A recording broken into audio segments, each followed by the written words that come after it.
많은 보호자분들께서 아이가 을 시작하게 되면 그때부터 바로 키가 멈추는 것으로 알고 계시는데요. 과연 이것이 맞는 이야기일까요?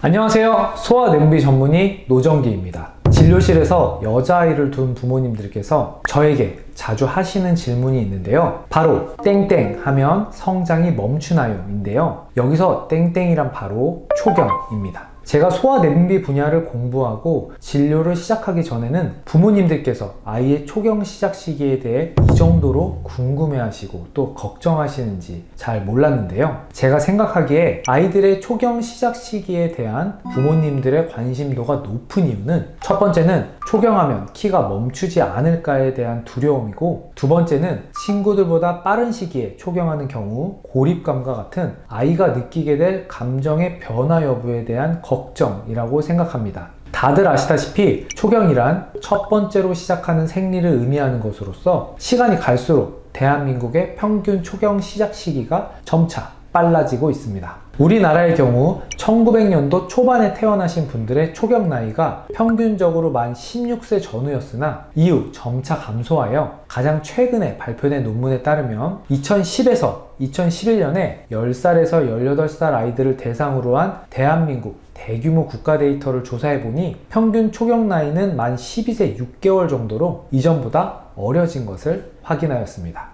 이처럼 초경 시기가 빨라지는 현상은 미래에도 계속될 것으로 보이므로 앞으로도 초경 시작 나이는 더 어려질 가능성이 높겠습니다. 초경 시기가 점점 더 앞당겨지고 있는 현재 상황에서 많은 보호자분들께서 아이가 초경을 시작하게 되면 그때부터 바로 키가 멈추는 것으로 알고 계시는데요. 과연 이것이 맞는 이야기일까요? 지금부터 초경과 키의 상관 여부에 대해 설명드리도록 하겠습니다.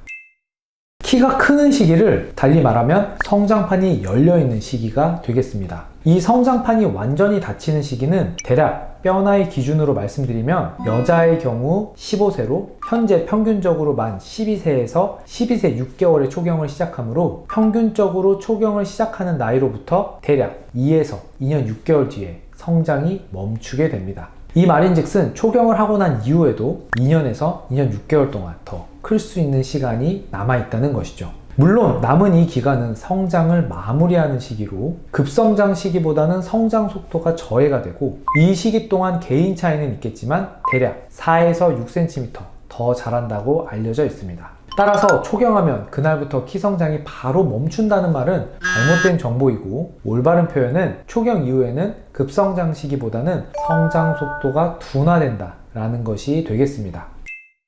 이 영상을 보시는 어머님들, 주변 친구분들과 초경 후 최종적으로 키가 얼마나 컸는지 이야기를 해보시면 누구는 적게 하지만 누구는 또 많이 컸음을 알고 계실 겁니다. 즉 우리는 이미 경험적으로 초경 후 성인이 될 때까지 얼마나 컸는지 여부가 사람에 따라 일정하지 않음을 잘 알고 있습니다. 이런 현상을 설명할 수 있는 것은 초경을 하는 성장판 나이가 모두 동일하지 않기 때문입니다. 즉 초경을 뼈 나이, 즉 성장판 나이 11세 6개월에 하느냐, 12세 6개월에 하느냐, 13세 6개월에 하느냐에 따라 각각 성장할 수 있는 남은 기간이 모두 다르기 때문에 성인이 될 때까지 키 성장에 있어 차이를 보이게 됩니다. 결국 남은 성장 기간을 판단하는 데 가장 중요한 것은 초경을 했는지 여부가 아닌 성장판 나이, 즉 키가 클 수 있는 기간이 얼마나 남았는지가 가장 중요한 정보가 되는 것이죠. 자, 여기서 한 가지 더 말씀드리면 성장이 멈출 때까지 동일한 기간이 남은 것으로 예측되어도 그 기간 동안 아이의 성장 속도에는 개인 차이가 있을 수 있으므로 일괄적으로 앞으로 키가 몇 cm 클 거다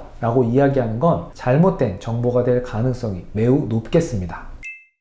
이번 영상을 통해 초경 후 바로 키 성장이 멈추는지에 대해 알아보았습니다. 정리하면 초경 후 키가 바로 멈춘다는 것은 잘못된 정보라고 할 수 있겠고, 최종 성인 키까지 얼마나 더 클지 여부는 성장판 나이를 확인해 봐야지만 어느 정도 예측할 수 있겠습니다. 그리고 성장하는 과정에서 여러 가지 예측할 수 없는 요소들이 있을 수 있으므로 지속적으로 소아내분비 전문의의 주기적인 평가가 필요하다 라고 말씀드리며 영상 마치도록 하겠습니다. 지금까지 영상 시청하시느라 고생 많으셨고요. 다음 영상에서 뵐게요. 시청해주셔서 감사합니다.